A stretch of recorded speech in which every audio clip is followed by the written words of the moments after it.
Ruto would like to make the question of the election about tribe. Maybe 41 against 1, or God knows what, right? He's talking rubbish. It's got nothing to do with tribe. This is something has been part of. He created this.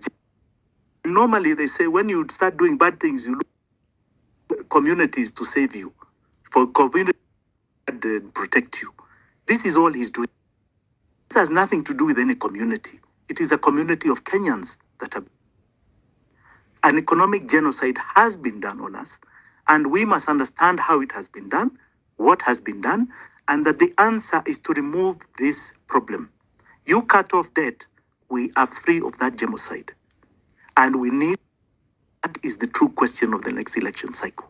Whenever it happens, it's the economy. It is not tribe. It is not what. And the leadership that is able to do that is the only one that Kenyans should be saying are going to be the ones who are elected. We want people who are going to say we're going to cut off this pain on day one. Anything short of that, we're not hearing. We are not hearing.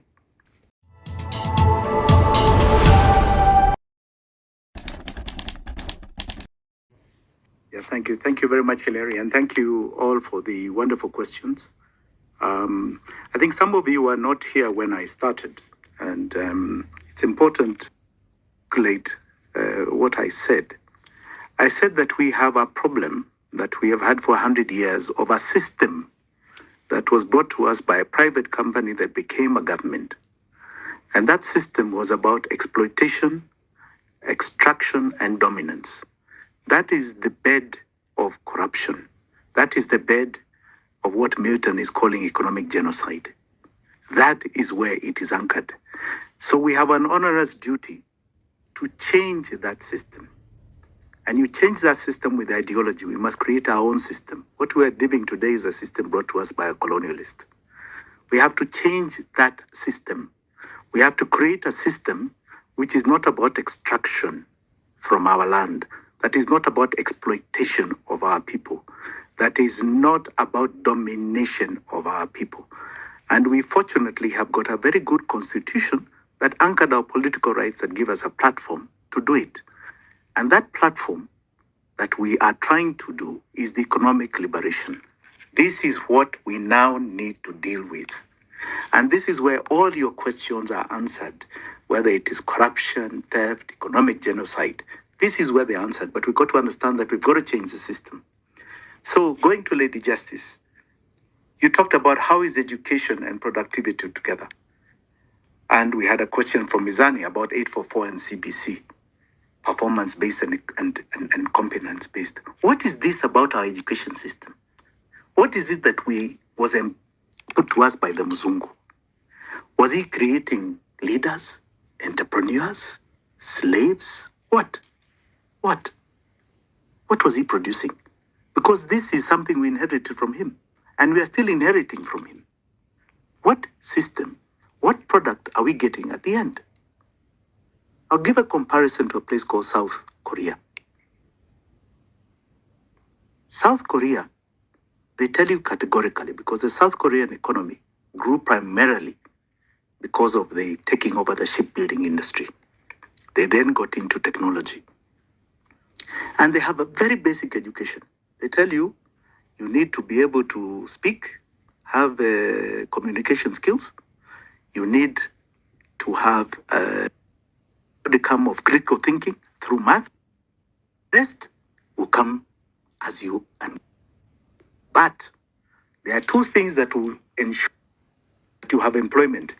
Anything to do with whether it's marine law, steel, metal, ended up doing Hyundai cars, Daewoo cars, and so on, and machinery, right? Naval architecture, right? Anything to do that you do well, and technology, chips, software. Everybody from the age of 6 knows where they are going to get employment. And that is anchored on a vision of a nation that is saying this is our niche in the world. This is where we are going in the world. This is a place that will take us to not only our prosperity, but our influence in the world. I think in the next G7 summit, I think South Korea is being accommodated. And you imagine South Korea economically was below us in 1972, 75. It is a question of vision, vision of a leader. This is what changes everything. We had Sheila who is talking about, and you raised some very good questions, Sheila. How does one cut off the debt? How does one deal with the consequences of cutting off this debt? What happened to the public debt committee that Ruto employed? That public debt committee was just showbiz. It didn't even have one meeting, and eventually it collapsed. Public audit of debt is anchored in the controller, in the Auditor General's office. In fact, they are to submit an audited account of the debts to Parliament 6 months after a new budget. So they would have assessed the debt of the previous financial year. Nancy Gadogo has admitted that she has not done it all these years. And they say that office has not done so because they have not had enough funds and resources to spread. But that is the law, it's anchored there. Ruto will never have a public audit committee.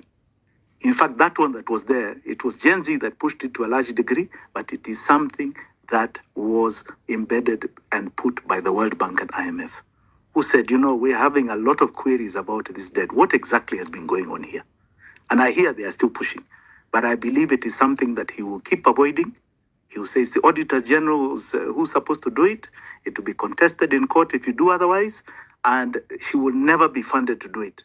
And it will become something that we're just chasing up and down, because this is where the true economic genocide that Milton was talking about happened. Here is where we have a problem. We have had people who decided they are going to keep the template where 60% of Kenyans are looking for food. 30% are struggling to not become the 60%.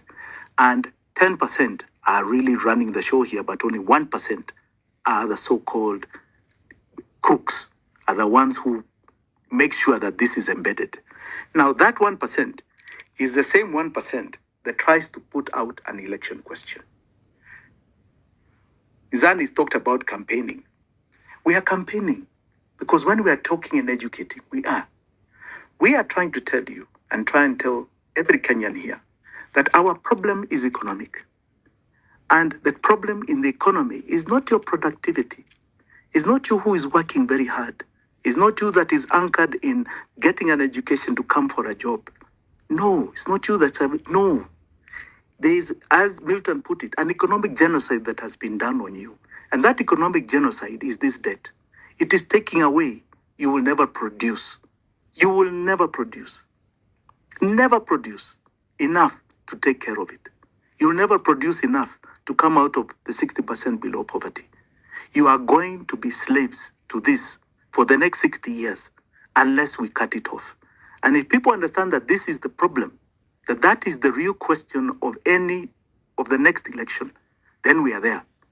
Ruto would like to make the question of the election about tribe. Maybe 41 against 1 or God knows what, right? He's talking rubbish. It's got nothing to do with tribe. This is something has been part of. He created this. Normally, they say when you start doing bad things, you look for communities to save you, for communities to protect you. This is all he's doing. It has nothing to do with any community. It is a community of Kenyans that have.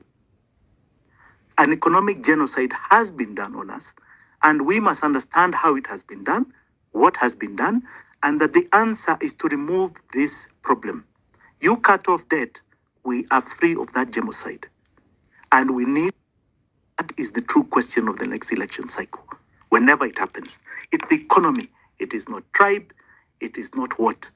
And the leadership that is able to do that is the only one that Kenya should be saying are going to be the ones who are elected. We want people who are going to say we're going to cut off this pain on day one. Anything short of that, we are not hearing. We are not hearing.